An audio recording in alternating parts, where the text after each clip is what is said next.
Welcome back. We're getting a divorce. The divorce papers are inside. I had just returned home cradling my newborn daughter in my arms. My husband coldly dropped the bombshell and then tried to leave the house as if nothing happened. In my daze, I managed to grasp his arm, desperate for an explanation. "What do you mean by divorce? You need to explain properly." I don't understand." "Nothing much, just that I don't love you anymore." His words left me with nothing but despair. Was I the only one who stirred about the life that was about to begin with the three of us? Now that our child was born healthy, and without even glancing at my daughter's face, my husband left with a large suitcase. "My name is Mary, and I'm a 35-year-old stay-at-home mom. I'm a bit timid and was drawn to my husband's practice personality, which is why I started dating him. A year later, I became pregnant. We decided to get married with the son of my baby's first cries. I finally met my little angel, weighing in at a healthy 6.6 pounds. She's a very lively girl, my adorable baby. I sent a photo of our daughter to my husband by email and then called him. But he uttered unbelievable words. "What is this? She's not cute. Actually, she looks like a monkey." "Oh." "What are you saying? She's your daughter." After that, I lost all contact with my husband. No matter how many times I called, he wouldn't answer. I was shocked and couldn't understand why he would say such a thing to our child. Looking back, my husband never showed much interest in an unborn baby. He always seemed distracted.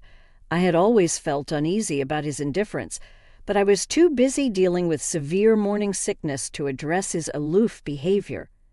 During my hospital stay after childbirth, my husband never showed up and my anxiety grew. Once he sees the baby, I'm sure Thomas will change. I kept repeating this to myself like a mantra, but my wish didn't come true. My husband disappeared, leaving me and our newborn daughter behind. What should I do now? I don't have anyone to rely on. I have no parents, and my only relatives are my in-laws. My father-in-law is a quiet man who treats me kindly, but my mother-in-law is tough. To be honest, I always felt a bit intimidated by her. "Mary, how long do you plan to be a stay-at-home mom?" Don't slack off just because you're pregnant. Find a job and work. Don't depend on your husband." "But Thomas said he wanted me to take care of the house." "I don't want to hear your excuses. From now on, you will have to balance both work and childcare." "Got it?" "You never got along, so I felt that I couldn't rely on my in-laws. I was at a loss in this situation, but I decided to at least put my daughter to bed and open the door to go inside. However, an eerie sight awaited me. What is this? The crib I had prepared for my daughter, all the baby items, and even the furniture had all disappeared. All that was left was my few belongings and the divorce papers left on the floor. I couldn't stand and collapsed on the floor. Then my phone rang. It was my husband. Could it be that he regretted the divorce? Surely he'll reconsider and come back to me. With the sweet hope in my heart, I quickly picked up the phone. "Hello, is that you? Where are you now? Please come back soon. I forgot to tell you, but I sold the house. You need to be out by tomorrow." "You're joking. What am I supposed to do?" "Maybe start being homeless." I was shocked. How much more does my husband want to hurt me? Overwhelmed by my emotions, I sobbed and pleaded with him for an explanation. "First, you tell me you were getting a divorce, and now you've sold the house. What have I done? Have you looked at yourself since you got pregnant?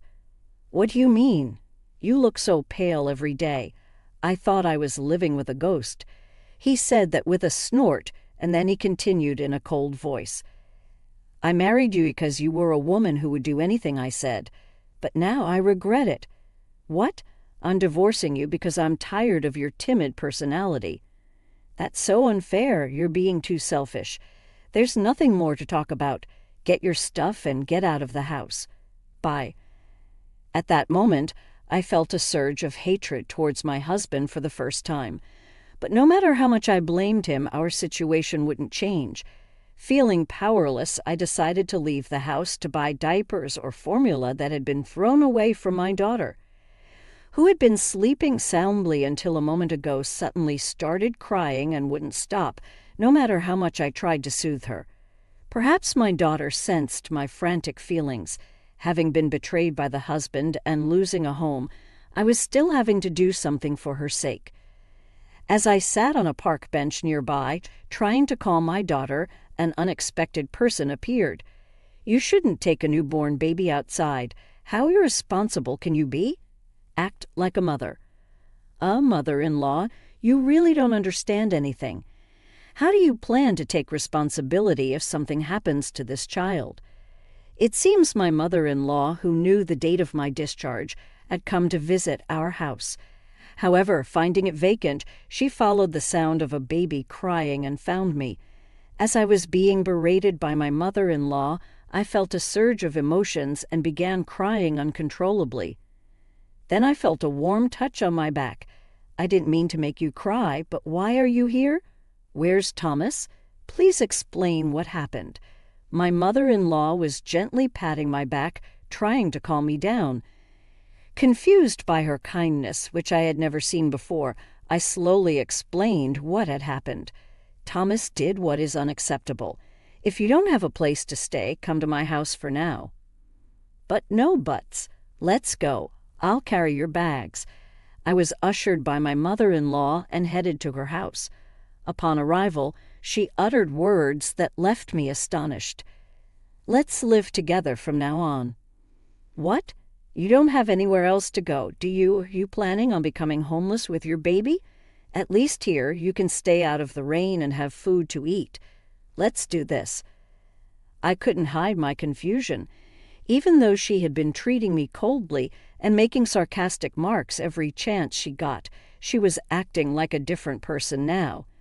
Seeing my struggle for words, my mother-in-law gave me a sympathetic smile. "I've been called to you all this time, haven't I? I'm truly sorry." No, I was tough on Thomas, telling him to be more aware of his responsibilities as a father, but now this has happened. I'm filled with regret for not being able to help more. "It's not your fault, mother-in-law. Please lift your head." My mother-in-law drooped her shoulders, bowing her head and refusing to raise it. In the midst of this, I decided to ask a question that suddenly came to mind. "I always thought you didn't like me. That's why you've been cold to me. But is there another reason?" "It was because seeing you reminded me of my past, and it was unbearable. It was then that I learned a truth I had not known before. The gentle and quiet man who was my father-in-law had been a womanizer in his youth. My husband, who is similar in character to my father-in-law, had also frequently caused trouble due to his relationships with women. And finally, my mother-in-law said, 'I just wanted you to be a strong, resilient mother.' That's why I was harsh. I kept telling you to find a job so that even if you ended up getting a divorce, you wouldn't struggle to make a living." All of her harsh words had a purpose. I was overwhelmed with gratitude, knowing that my mother-in-law was truly a warm-hearted person. "But why didn't you divorce my father-in-law, mother-in-law? I don't think I could bear infidelity. I would definitely divorce." "That's because I was the one who was supporting our family all along." "What do you mean?"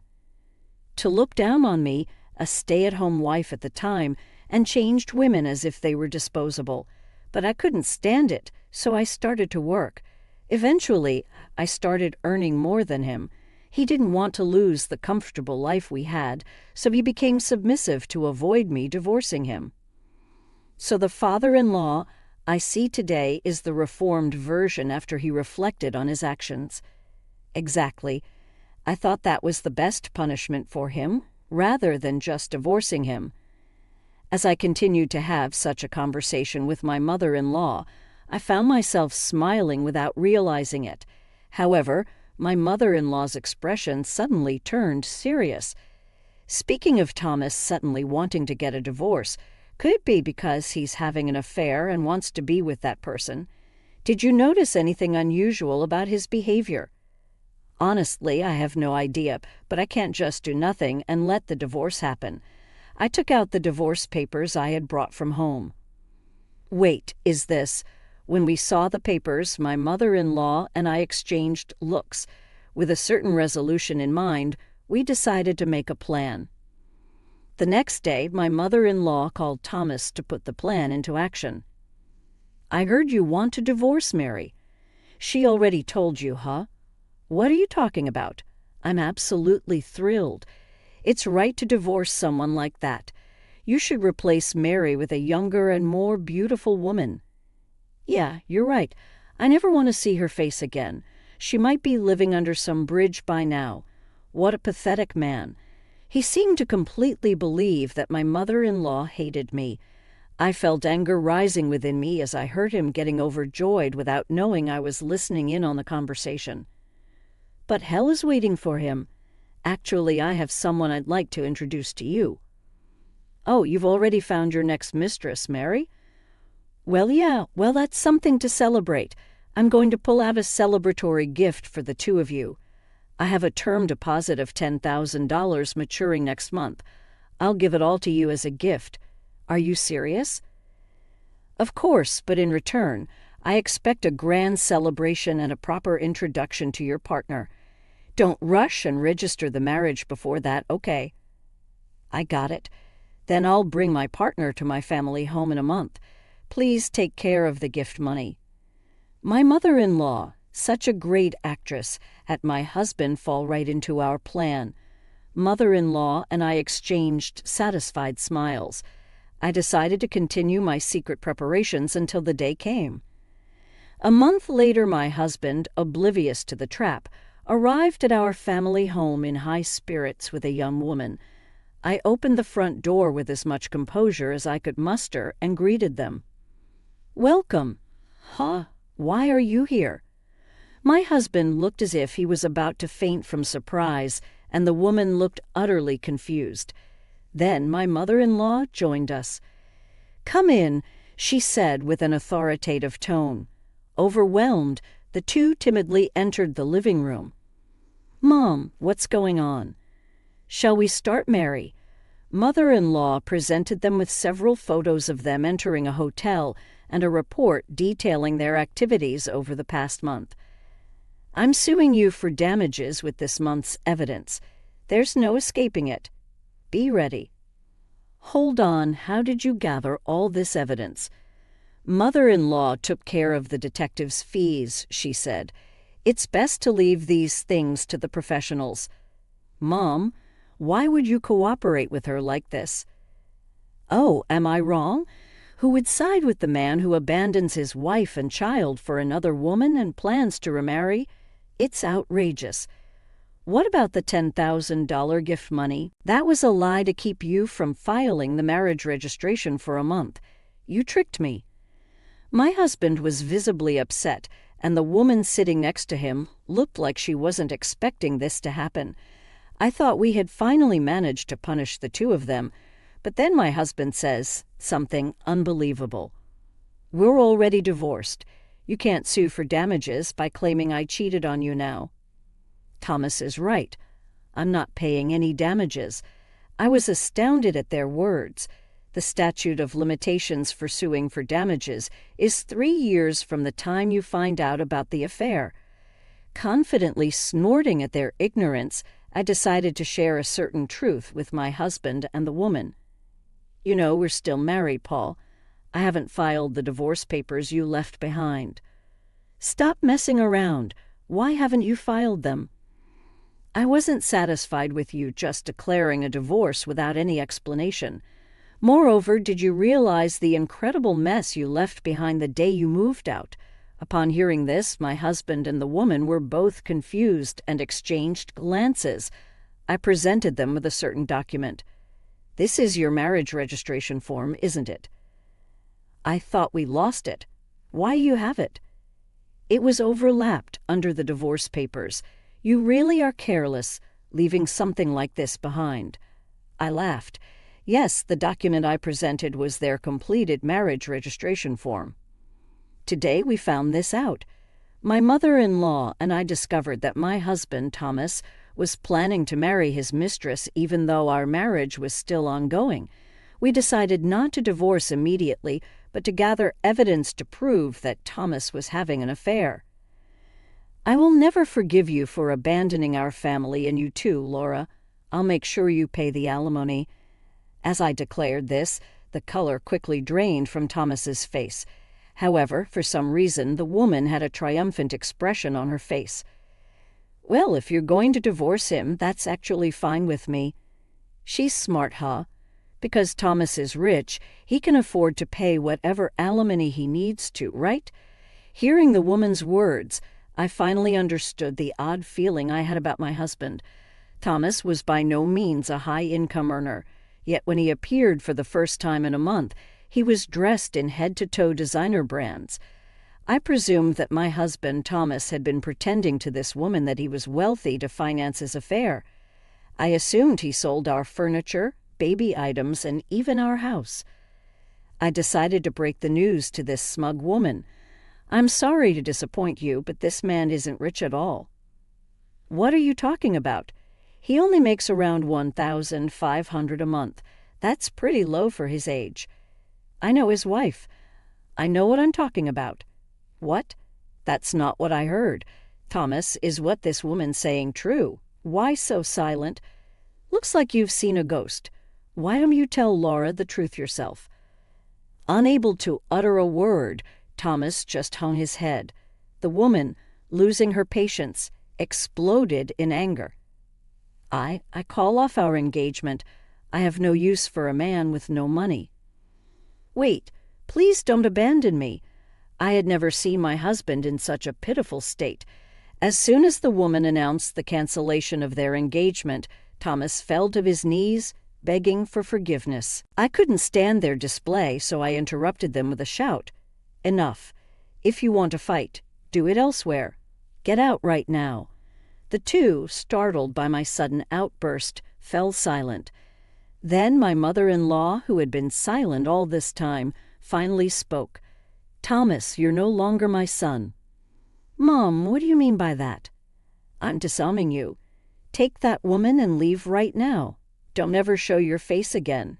Got it. Frightened by the fierce expressions of me and my mother-in-law, the two were paralyzed. I shoved the pre-prepared written promises at them, making them pledge to pay alimony and, in Thomas's case, child support as well. They left the house in a hurry. I submitted the divorce papers that very day, putting an end to my married life with Thomas. Afterward, just as I had expected, my ex-husband broke up with the woman. He had even resorted to borrowing money from loan sharks to pretend to be rich. After collection calls, he was fired from his job and forced to find day labor jobs to pay the $20,000 alimony and $300 monthly child support. Of course, we also demanded $15,000 from his mistress, who had to resort to working in shady nightclubs to pay it off. As for me, I've managed to build a strong relationship with my mother-in-law, whom I used to be wary of. Having divorced and lost my family, my mother-in-law proposed, "Let's continue living together." I decided to rely on her kindness. I started working and juggling it with raising my child. I can feel myself changing little by little each day.